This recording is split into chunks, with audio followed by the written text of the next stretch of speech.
धर्मपाल खेती बाड़ी करके खुद फसल उगाता था। उसके पास कुछ पशु भी थे, जैसे मुर्गी, सूअर, बकरा और एक बड़ी सी गाय जिसको वो बहुत ज्यादा पसंद करता था। गाय से उसको काफी प्यार था क्योंकि वह हर रोज बहुत सारा दूध देती थी।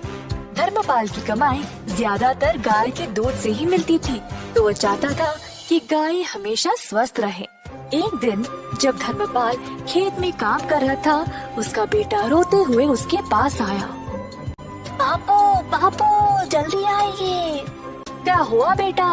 गैया बीमार हो गई शायद, जमीन पर पड़ी है और अजीब आवाजें निकाल रही है, दूध भी नहीं दे रही है। किसान और उसका बेटा तुरंत घर की ओर गए तो देखा कि गैया बहुत कमजोर लग रही थी। जब दूध निकालने की कोशिश की तो दूध भी नहीं निकला। किसान बहुत ही परेशान हो गया। अगर यह दूध नहीं देगी तो मैं क्या करूँगा? बिना दूध के ये तो बेकार है मेरे लिए। हर बार इसके लिए दवाई और देख रेख करने का समय नहीं है मेरे पास। कुछ न कुछ करके इससे छुटकारा ही पाना पड़ेगा।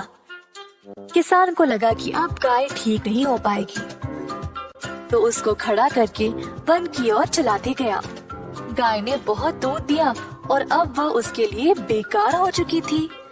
जंगल के भीतर पहुंचने के बाद किसान ने गाय को खुला छोड़ दिया और वहां से चला गया। बेचारी गैया अकेली और असहाय खड़ी रही। थोड़ी देर बाद गाय जंगल से डरने लगी और वहां से निकलने का रास्ता ढूंढने लगी। अपनी हिम्मत जुटाकर चलने लगी। बहुत देर बाद आखिरकार वह खुली जगह पर पहुंच गई, पर उसको पता ही नहीं था कि वह कहाँ आ गई। अचानक से उसने एक छोटा सा घर देखा और जल्दी उसकी ओर चलने लगी।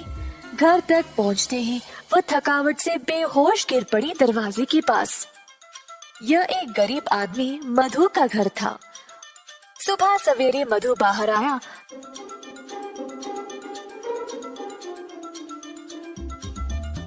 तो उसने गैया को अपने दरवाजे पर देखा। गैया बहुत बीमार लग रही थी और मधु को उसकी यह हालत देखकर बहुत दुख हुआ। उसने अपनी पत्नी को बुलाया मदद के लिए।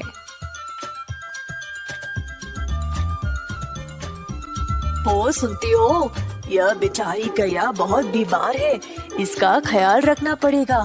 मेरे पास थोड़ा सा घास और चावल है जो यह खा सकती है। मधु ने जो कुछ थोड़ा सा खाना था वो ले आया और गैया के सिर पर गीला कपड़ा रखा। मधु और उसकी पत्नी ने बहुत दिनों तक गैया का ख्याल रखा और धीरे धीरे गैया की हालत बेहतर होने लगी। जल्द गाय अपने आप चलने लगी। मधु गैया से बातें करता था, रोज उसको खिलाते हुए। गैया को भी मधु से बहुत लगाव हो गया। एक दिन जब मधु घर के बाहर सफाई कर रहा था, गैया उसके सामने आ गई। अपना पैर जमीन पर पटका और मजबूती से खड़ी हो गई। पहले मधु को समझ नहीं आया, फिर उसको लगा कि शायद वो दूध देना चाहती है। मधु ने एक मटका लाया और गाय से दूध निकालने लगा। इतना सारा दूध देकर मधु खुशी से झूम उठा। जल्दी वह अपनी पत्नी को दिखाया। देखो क्या हुआ आज, गौ माता ने दूध दिया है। हम इसको बेचकर अच्छा पैसा कमा सकते हैं। ये तो कमाल हो गया जी, प्रभु ने हमारी प्रार्थना सुन ली। ठीक है, आप जल्दी बाजार जाइए और इसको बेचकर पैसे ले आइए।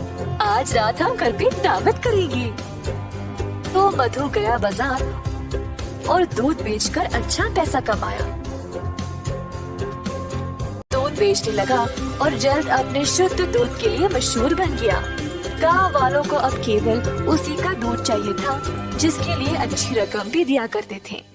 इस बात की खबर धर्मपाल तक पहुंच गई। मेरी गैया को चुराने की हिम्मत कैसे हुई इसकी, और अब वह अच्छे पैसे कमा रहा है। मैं अभी जाकर उसको वापस लूंगा, वो तो मेरी गाय है। धर्मपाल गया मधु के घर। मैंने सुना मेरी गैया तुम्हारे पास है और तुम उसका दूध बेच रहे हो। ये तुम्हारी नहीं है, दे दो मुझे वापस। यह सच नहीं है।